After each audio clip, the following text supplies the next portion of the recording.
Hello everyone. आज हम लोग बिहार एपीओ 2020-21 के रिगार्डिंग कुछ महत्वपूर्ण एमसीक्यू को देखेंगे आईपीसी से जुड़ा हुआ। और ये आईपीसी से जुड़ा हुआ 50 एमसीक्यू है। मैं इसका पीडीएफ आपको टेलीग्राम ग्रुप में दे दूंगा। अगर आप टेलीग्राम ग्रुप से नहीं ऐड हुए हो तो ऐड हो जाना, उसका लिंक आपको डिस्क्रिप्शन बॉक्स में मिल जाएगा। आपको इस वीडियो में जो क्वेश्चन हम लोग डील करेंगे इसका पीडीएफ तो मिलेगा ही मिलेगा। अगर आप टेलीग्राम ग्रुप से ऐड होते हो तो बहुत सारे लॉ पेपर का, सीआरपीसी एविडेंस का भी आपको बहुत सारे क्वेश्चंस का एमसीक्यू का पीडीएफ मिल जाएगा। तो इसलिए आप अगर प्रिपरेशन में लगे हुए हो तो आप टेलीग्राम ग्रुप से ज़रूर ऐड हो जाओ। और अगर आप चैनल पर नए हो तो सब्सक्राइब करना मत भूलिएगा चैनल को। नीचे आपको दिखेगा रेड कलर का सब्सक्राइब बटन, आप उस पर क्लिक करके चैनल को सब्सक्राइब जरूर कर लीजिएगा और बेल आइकन जरूर दबा दीजिएगा, ताकि जब भी आपके चैनल पे लॉ इज लाइव पे वीडियो अपलोड हो तो उसका नोटिफिकेशन सबसे पहले आपको मिल सके। और किसी भी पर्सनल क्वारी के लिए आप हमको फॉलो कर सकते हैं अपने इंस्टाग्राम पे। इंस्टाग्राम का लिंक आपको मिल जाएगा डिस्क्रिप्शन बॉक्स में ही। तो चलिए आगे बढ़ते हैं, पहले क्वेश्चन पे आते हैं। पहला क्वेश्चन है, motive under section 81 of IPC should be. कैसा होना चाहिए मोटिव सेक्शन 81 के अकॉर्डिंग? तो कहता है या तो वो to prevent harm to person के रिस्पेक्ट में होना चाहिए या फिर to prevent harm to property के रिस्पेक्ट में। तो option D is the correct answer. Question number 2 पे आते हैं। क्वेश्चन नंबर 2 को देखिए क्या कहता है, इन्फेंसी एज एन एक्सेप्शन। रट लीजिएगा दोस्तों, पूरा क्वेश्चन को अगर हो सके तो रट लीजिएगा। Infancy as an exception has been provided under. तो एक इन्फेंसी एक डिफेंस है आईपीसी के किस सेक्शन के अकॉर्डिंग? तो वह सेक्शन 82 के अकॉर्डिंग। इन्फेंसी का मतलब होता है child who is below the age of 7 years. अब आते हैं क्वेश्चन नंबर 3। क्वेश्चन नंबर 3 कहता है, section 82 of IPC provides that nothing is an offence which is done by a child. अब 82 क्या कर रहा है, जैसा कि आपको पता है इन्फेंट मतलब a person who is below the age of 7 years. तो यहाँ पे 82 में जो करेक्ट आंसर हो जाएगा option B, 7 years of age. तो अगर ऐसे बच्चे के द्वारा किया गया कुछ भी कार्य अपराध नहीं माना जाता सेक्शन 82 के according IPC. Question number 4, 82 IPC initiates. अब जो प्रिजम्पशन रेज्ड होता है सेक्शन 82 के अकॉर्डिंग आईपीसी का, वो कैसा होता है? तो वो होता है कंक्लूसिव और irrebuttable presumption of law. Option C is the correct answer of question number 4। Question number 5 को देखिए। क्वेश्चन नंबर 5 है, a person is stated to be partially incapax माना जाता है under section 83 IPC if he is aged. तो इसका correct answer हो जाएगा कि वो 7 साल से अधिक हो और 12 से कम होना चाहिए। तो option A is the correct answer. Question number 6 में आते हैं। क्वेश्चन नंबर 6 है, section 83 of IPC lays down. अब 83 कौन सा प्रिजम्पशन रेज्ड करता है? तो वो रेज्ड करता है इनकंक्लूसिव और rebuttal presumption of law. Option B is the correct answer. Question number 7। Question number 7 है, section 82 IPC lays down the rule of. तो होली इनकैपेक्स 7 का करेक्ट आंसर हो जाएगा ऑप्शन ए। क्वेश्चन नंबर 8 को देखिए। क्वेश्चन नंबर 8 क्या कह रहा है, under section 82 and 83 of IPC an offence is punishable. क्या देखिए, एकदम समझिए क्वेश्चन को, हम समझा देते हैं। सेक्शन 82 और 83 जो है आईपीसी में जो बताया गया है जो प्रोविजन, वो कह रहा है कि इन सेक्शंस के अकॉर्डिंग कब अपराध माना जाएगा और वो अपराध पनिशेबल होगा अगर वो किया गया है उस बच्चे के द्वारा जिसका एज क्या कह रहा है 7 से अधिक होना चाहिए और 12 से कम, और जिसने सफिशिएंट मैच्योरिटी अटेंड कर लिया है तभी वो अपराध होगा ऐसे बच्चों से। तो बी का मतलब क्वेश्चन नंबर 8 का जो करेक्ट आंसर होगा वो होगा C, child who is above 7 year of age but below 12 years having attend sufficient maturity and understanding. तो क्वेश्चन नंबर 8 का करेक्ट आंसर हो जाएगा ऑप्शन सी।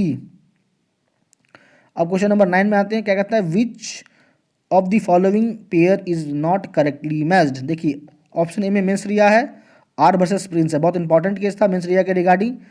इंसैनिटी का डीपीपी वर्सेस बीएड का केस, इंसैनिटी का मैग्नॉटन केस बता रहा है। तो यहाँ पे जो करेक्टली मैच्ड नहीं है वो है ऑप्शन सी, क्योंकि जो मैग्नॉटन का जो केस है वो अनसाउंडनेस ऑफ माइंड से जुड़ा हुआ है, याद रखिएगा। क्वेश्चन नंबर 10 कहता है, मैक्सिम जो है एक्टस नॉन फेसिट रिया, एक्टस नॉन फेसिट रिया निसी मेंसिट रिया, या मिस्टेक हो गया, एक्टस नॉन फेसिट रेयम निसी मेंसिट रिया होगा। तो इसका क्या मतलब होता है? तो इसका मतलब होता है there can be no crime without a guilty mind. Option B correct answer होगा क्वेश्चन नंबर 10 का। क्वेश्चन नंबर 11 को देखिए। क्वेश्चन नंबर 11 है, in every statute mens rea is to be implied unless the contrary is shown. ये जो view है कि हर statute में मेंस रिया होता है, हर अपराध में मेंस रिया का होना जरूरी है, हर ऐसा स्टैट्यूट, ऐसा लॉ कहता है जब तक ऐसा कोई इनकॉन्सिस्टेंट व्यू प्रदर्शित ना हो उस लॉ के अकॉर्डिंग। तो ये बात किस केस में कहा गया था? तो ये कहा गया था सेरस वर्सेस डी रूटजन के केस में। Option A is the correct answer. Question number 12 को देखिए। क्वेश्चन नंबर 12 भी इंपॉर्टेंट है। Which of the following is correct for the aforesaid. अब पहला है ऑप्शन, आपको देखिए पहला पॉइंट है physical aspect of crime is actus reus. दूसरा है mental aspect of crime is mens रिया।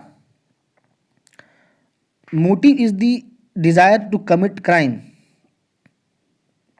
तो इसका जो करेक्ट आंसर है क्वेश्चन नंबर 12 का वो ऑल ऑफ द एबव हो जाएगा, क्योंकि फिजिकल एस्पेक्ट को एक्टस रियस कहते हैं, सही है। जो मेंटल एस्पेक्ट होता है उसको हम लोग मेंस रिया कहते हैं, वो भी सही है। मोटिव होता है कि हम अपराध को क्यों कर रहे हैं, उसको संबोधित करता है मोटिव, इसलिए option D is the correct answer, all of the above सभी करेक्ट हैं। क्वेश्चन नंबर 13 पे आते हैं। क्वेश्चन नंबर 13 को देखिए क्या कहता है। Section 84 of IPC provides. Section 84 का संबंध आप लोग बहुत अच्छी तरीके से वाकिफ हैं कि 84 डील करता है लीगल इंसैनिटी के बारे में। कंफ्यूज्ड मत होइएगा, 84 में लीगल इंसैनिटी के ग्राउंड पे आपको डिफेंस मिलता है, ना कि मेडिकल इंसैनिटी के ग्राउंड पे। तो आपको डिफेंस अगर लेना है 84 के अकॉर्डिंग तो आपको मिलेगा लीगल इंसैनिटी के आधार पे ही। तो 13 का बी करेक्ट हो जाएगा। 14, क्वेश्चन नंबर 14, इररेसिस्टिबल इम्पल्स एक प्रकार का डिफेंस है, कहाँ पे? तो कहता है ना तो वो भारत में डिफेंस है ना ही इंग्लैंड में, तो 14 का डी करेक्ट हो जाएगा। 15 में आते हैं। A hangman who hang the prisoners pursuant to the order of the court is exempted from criminal liability. तो जो जल्लाद होता है, जो फांसी देता है, उसने कोई अपराध नहीं किया ऐसा माना जाता है, तो वो क्रिमिनल लायबिलिटी से बच जाता है। किस सेक्शन के अकॉर्डिंग? आईपीसी का। तो इसका करेक्ट आंसर हो जाएगा section 78 of IPC, option B is the correct answer. Question number 16 में आते हैं। क्वेश्चन नंबर 16 कह रहा है insanity as a defence means that a person at the time of doing an act by reason of unsoundness of mind is incapable of knowing. Option A, the nature of the act, that where he is doing is wrong, that what he is doing is contrary to law, either A और B और C। तो इसका बहुत easy है। 84 को आप अगर पढ़े होगे तो आपको ये समझ में आ गया होगा कि ये तीनों आता है, तो या तो A होगा, या तो B होगा, या तो C होगा। Option D is the correct answer. अब क्वेश्चन नंबर 17 पे आते हैं। क्वेश्चन नंबर 17 कह रहा है which of the following is correct. इन चारों में से कौन सही है? तो चारों में से जो ऑप्शन बी है वो सही है। क्या कहता है option B? Burden of proving that the accused was insane at the time of commission of the offence. ये एक्यूज्ड पे होता है। अच्छे, ये तो ठीक बात है कि बर्डन ऑफ प्रूफ एक्यूज्ड पे होता है इस बात को साबित करने का कि वो इंसान था अपराध करते वक्त, लेकिन ये बात कहाँ कहा गया है? ये बात कहा गया है एविडेंस एक्ट के सेक्शन 105 में। आगे बढ़ते हैं, क्वेश्चन नंबर 18 पे आते हैं। क्वेश्चन 18 कह रहा है, question number 18, for unsoundness of mind the impairment of the cognitive faculty of mind to escape criminal liability. तो अनसाउंडनेस ऑफ माइंड के लिए, जो अनसाउंडनेस ऑफ माइंड के लिए के आधार पे अगर आपको डिफेंस चाहिए और आप क्रिमिनल लायबिलिटी से बचना चाहते हैं, तो जो कॉग्निटिव फैकल्टी होगा उसका जो इम्पेयरमेंट हुआ है वो कैसा होना चाहिए? टोटल या पार्शियल या दोनों?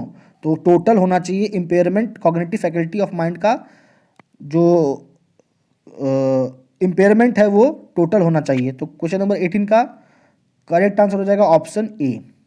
19 में आते हैं। 19 का रहा intoxication as defence is contain in. बहुत आसान है, आपको पता ही है। इंटॉक्सिकेशन के आधार पर डिफेंस एक्यूज को मिलता है सेक्शन 87 के अकॉर्डिंग आईपीसी का। Option D is the correct answer. उसके बाद क्वेश्चन नंबर 20 पे आते। क्वेश्चन नंबर 20 कह रहा है for a defence of intoxication to escape criminal liability the degeneration of mental faculty. अगर इंटॉक्सिकेशन के आधार पर डिफेंस लेना है और बचना है क्रिमिनल लायबिलिटी से, तो मेंटल फैकल्टी का जो डीजेनरेशन होगा वो कैसा होना चाहिए? तो यहाँ पे भी टोटल होना चाहिए, जरूरी है। Option is the correct answer. For a defence of intoxication to escape criminal liability, intoxication कैसा होना चाहिए? तो एडमिनिस्टर्ड अगेंस्ट हिज विल और नॉलेज, पर्सन की इच्छा के विरुद्ध और ज्ञान नॉलेज के विरुद्ध होना चाहिए वो इंटॉक्सिकेशन, तभी डिफेंस मिलेगा। Option B is the correct answer. Question number 22 में आते हैं। क्वेश्चन नंबर 22 कह रहा है in case where the act involve a specific mens rea in cases of intoxication under section 86 of IPC. तो तो स्पेसिफिक होना चाहिए mens rea depend upon the attending circumstances and degree of intoxication. अगर specific mens rea का बात होगा और वो इंटॉक्सिकेशन के केस में एज पर सेक्शन 86, तो स्पेसिफिक मेंसरिया का निर्भर होना किस पे जरूरी है? अटेंडिंग सर्कमस्टांसेस और डिग्री ऑफ इंटॉक्सिकेशन, कितना वो इंटॉक्सिकेटेड है व्यक्ति और कितना वो समझने का शक्ति खो चुका है, इस बात पर निर्भर करता है। तो क्वेश्चन नंबर 22 का करेक्ट आंसर हो जाएगा option C. Next question, question number 23 है डॉक्ट्राइन जो है वॉलंटरी नॉन फिट इंजुरिया किस सेक्शन में है आईपीसी का? तो बहुत इजी है, आपको पता ही है कि जो डिफेंस ऑफ कंसेंट का जो प्रोविजन है आईपीसी के में वो है सेक्शन 87, 88, 89 तीनों में। All of the above is the correct answer.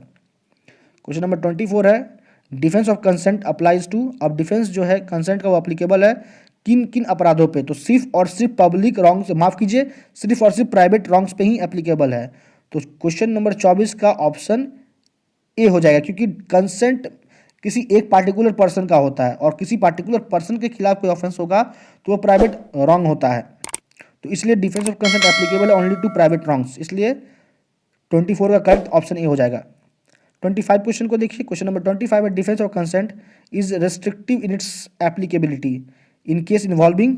अब जो डिफेंस ऑफ कंसेंट है वो सिर्फ और सिर्फ एप्लीकेबल है सिर्फ उन्हीं मामलों में जो इन एलिएनेबल राइट्स से संबंधित है। तो 25 का कुछ ऑप्शन बी हो जाएगा सही। 25 का option B is the correct answer. मैं फिर रिपीट कर देता हूं, आपको जब भी दिखेगा कि डिफेंस ऑफ कंसेंट एप्लीकेबल है किस प्रकार के अधिकार पे, तो आपको याद रखना इनएलिएनेबल राइट्स पे। Option B is the correct answer. Question number 26 defence of consent is not available in case of. अब आपको डिफेंस नहीं मिल सकता कंसेंट का किस केस में? तो देखिए इसमें कहता है कि कंसेंट टू काउज डेथ और consent to cause grievous hurt. अगर आपको कोई व्यक्ति सहमति दे दिया है कि आप उसका डेथ करो या ग्रीवियस हर्ट करो और आप कर देते हो तो आपको कंसेंट का डिफेंस नहीं मिलेगा, ऐसा कह रहा है क्वेश्चन नंबर 26। तो option C is the correct answer. 27 में आते हैं, क्वेश्चन नंबर 27 है operation of consent to all offences short of causing death intentionally has been extended under. अब यहाँ पे जो कंसेंट है to all offences short of causing, जिससे कि डेथ हो सकता है इंटेंशनली, वो कहाँ तक एप्लीकेबल है इस बात का जिक्र किया गया किस सेक्शन में? तो 88 में।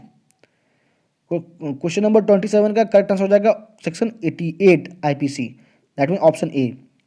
28 का करेक्ट आंसर देखिए क्या है, under section 89 the consent in respect of infants under 12 years of age और पर्सन अनसाउंड माइंड। तो कहता है can be given by guardian subject to restrictions imposed by law, क्योंकि जो बच्चा 12 से कम है और वो पागल है तो वो कैपेबल है नहीं कंसेंट देने के लिए।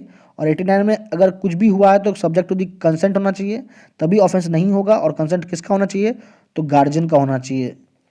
Option C is the correct answer of question number 28। 29 में आते हैं, क्वेश्चन नंबर 29 को देखिए, consent is not a valid consent under section 90। कब कंसेंट वैलिड नहीं माना जाएगा? तो अगर कंसेंट को लिया गया है डरा के, धमका के, मिसकंसेप्शन ऑफ फैक्ट के आधार पे, या अनसाउंड माइंड के पर्सन से लिया गया है, या बच्चा जिसका एज 12 से कम है, तो इनके कंसेंट्स का कोई वैल्यू होता नहीं है। तो 29 का correct answer option D, all of the above. Question number 30 में आते हैं, क्वेश्चन नंबर 30 कह रहा है consent given under compulsion arising out of threat of injury. अब आपको पता ही है कि ये तो कोई एक्सक्यूज होगा नहीं कि किसी का डेथ आप कर दो, ना ही ये कि एक्सक्यूज होगा कि आप ऐसा कोई ऑफेंस करो जो राज्य के विरुद्ध है और पनिशेबल है विद डेथ। तो क्वेश्चन नंबर 30 का करेक्ट आंसर हो जाएगा option D, neither A nor be. उसके बाद क्वेश्चन नंबर 31 में आते हैं, क्वेश्चन नंबर 31 कह रहा है कि मैक्सिम डी मिनिमिस नॉन क्यूरेटलेक्स का मतलब क्या होता है? तो डी मिनिमिस नॉन क्यूरेटलेक्स का मतलब होता है law would not take action on small and trifling matter, छोटे मोटे अपराधों का संज्ञान कोर्ट नहीं लेती है, ऐसा इस मैक्सिम का मतलब है। Option is the correct answer question number 31। 32 में आइए, क्वेश्चन नंबर 32 है प्रिंसिपल जो डी मिनिमिस नॉन क्यूरेटलेक्स है वो किस प्रोविजन में आईपीसी का? तो वो है सेक्शन 95 में आईपीसी का। Option D is the correct answer. उसके बाद क्वेश्चन नंबर 33 में आते हैं, क्वेश्चन नंबर 33 कह रहा है right of private defence is contained in किस सेक्शन में? राइट ऑफ प्राइवेट डिफेंस, तो वो 96 सेक्शन में है आईपीसी का। तो option C is the correct answer. उसके बाद 34 देखिए, right to private defence is based on the natural instinct of. तो यहाँ पे राइट ऑफ प्राइवेट डिफेंस का जो कंसेप्ट है वो किस मोटिव पे बेस्ड है आप कह सकते हो, तो वो है सेल्फ प्रिजर्वेशन के मोटिव पे। आप अपने राइट ऑफ प्राइवेट डिफेंस का खुद को प्रोटेक्ट करने के लिए ही यूज कर सकते हो, और इसके अलावा और किसी अदर मैटर के लिए पर्पस के लिए यूज नहीं कर सकते, इसलिए 34 का option A is the correct answer. Question number 35 में देखिए, क्वेश्चन नंबर 35 है right to private defence is unrestricted. आपका राइट ऑफ प्राइवेट डिफेंस क्या अनरिस्ट्रिक्टेड है? ऐसा नहीं है, subject to the restrictions content in section 99। तो आपका जो राइट ऑफ प्राइवेट डिफेंस है, चाहे वो प्रॉपर्टी का हो या बॉडी का हो, वो सब्जेक्ट टू द कंडीशन है जो दिया गया सेक्शन 99 में आईपीसी का। तो 35 का करेक्ट ऑप्शन हो जाएगा B. Right to private defence is, जो राइट ऑफ प्राइवेट डिफेंस वो है अवेलेबल अंडर ऑल सर्कमस्टांसेस, क्या नहीं, सिर्फ और सिर्फ अवेलेबल अगर है तो वो है तब जब there is no time to have recourse to the protection of public authorities. जब आपके पास समय है नहीं कि आप पब्लिक अथॉरिटी का मदद ले सको, तो ही इस सिचुएशन में इस क्वेश्चन के अकॉर्डिंग आपके पास right of private defence available है। तो 36 का करेक्ट आंसर हो जाएगा सी।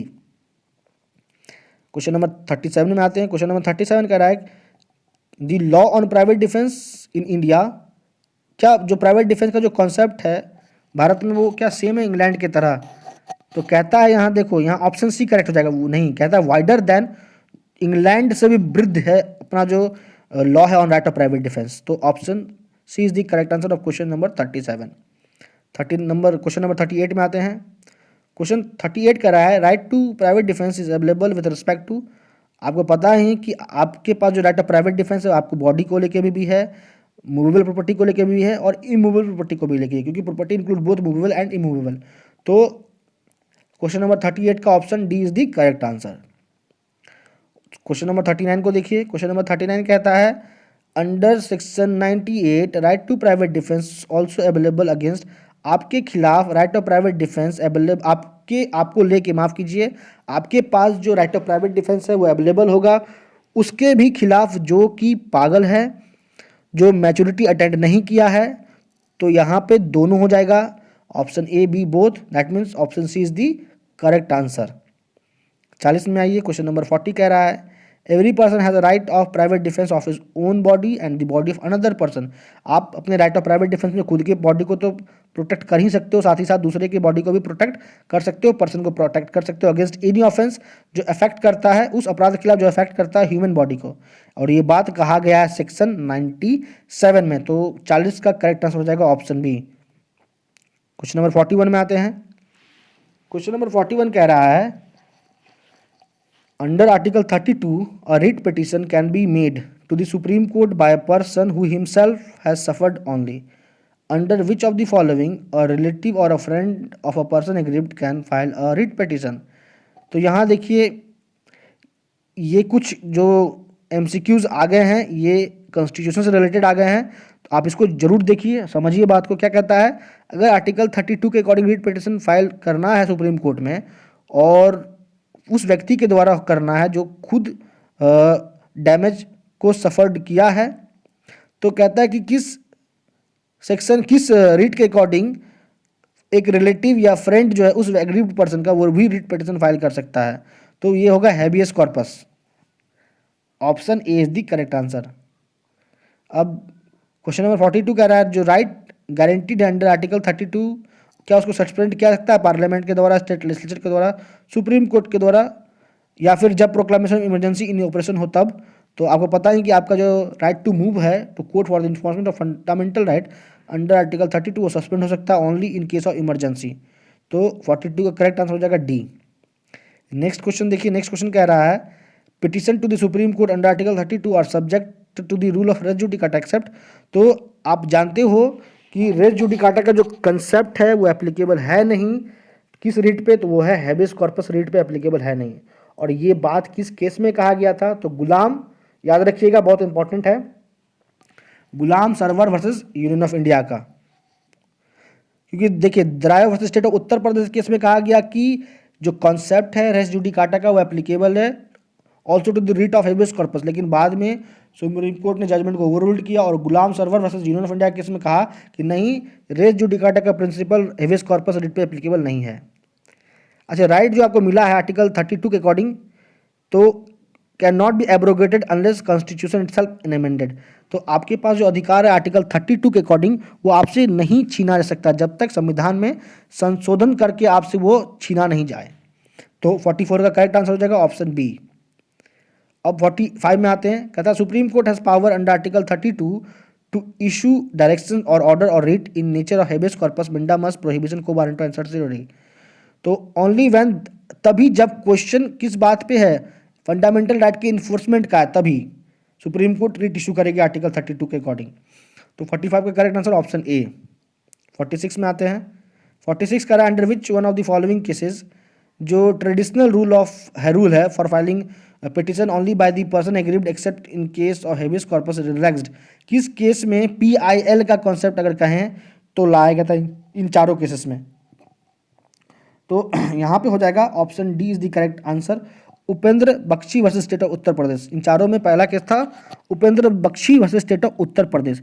लेकिन आपको अगर ये पूछा गया कि सबसे पहला केस कौन था जिसमें PIL पब्लिक इंटरेस्ट लिटिगेशन का कंसेप्ट आया था, पब्लिक इंटरेस्ट लिटिगेशन क्या होता है कि पर्सन एग्रीव्ड जो हुआ, जिसका फंडामेंटल राइट इन्फ्रिंज्ड हुआ है, उसके अलावा कोई भी समाज का नागरिक रिट पिटिशन फाइल कर सकता है उसके राइट को इन्फोर्स करवाने के लिए।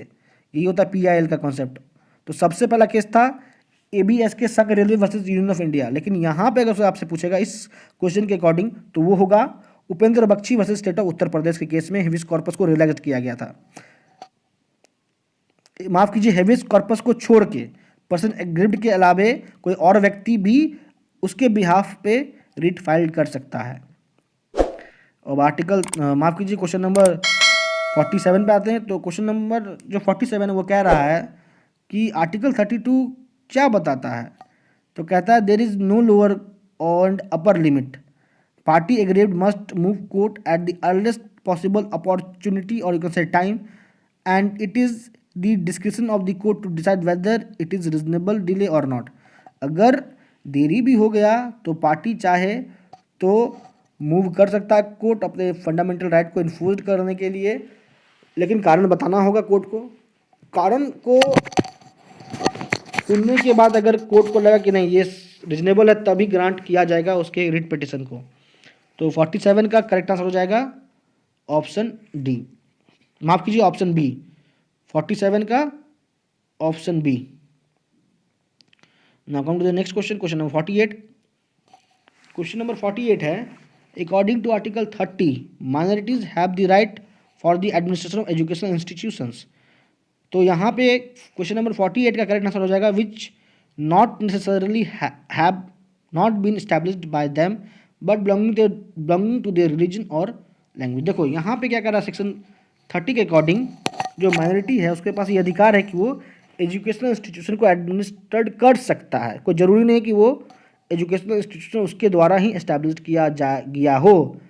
बस महत्वपूर्ण ये है कि उनके धर्म से और उनके लैंग्वेज से उस एजुकेशनल इंस्टीट्यूशन का संबंध होना चाहिए। तो क्वेश्चन नंबर 48 का करेक्ट आंसर हो जाएगा ऑप्शन बी। क्वेश्चन नंबर 49 में आते हैं। क्वेश्चन नंबर 49 है according to article 25 and 26 what constitutes an essential part of religion और religious practice is to be decided by the court on the basis of. अब 25-26 article के according कौन सा essential part है रिलीजन का, religious practice का, जो court तय करती है और किस बेसिस पे तय करती है, वो है basis doctrine of particular religion. Doctrine of particular religion याद रखिएगा, बहुत इंपॉर्टेंट है। क्वेश्चन नंबर 49 का करेक्ट आंसर हो जाएगा ऑप्शन ए। क्वेश्चन नंबर 50 में आते हैं। 50 है fundamental rights as envisaged under article 12 to 35 are कैसा है। तो वो है कैन बी अमेंडेड, क्योंकि एब्सोल्यूट तो है नहीं। जस्टिसेबल, नॉट जस्टिसेबल तो नहीं, जस्टिसेबल है इसलिए ये भी नहीं होगा। Can not be amended at all, ऐसा भी तो नहीं है कि संशोधन नहीं हो सकता है। तो इन चारों ऑप्शन में जो करेक्ट है वो बी ही है, कैन बी अमेंडेड। 51 में देखते हैं। 51 कह रहा है right of disabled employee as equal citizens not to be defeated by their superiors and they have no right to defeat their lawful right।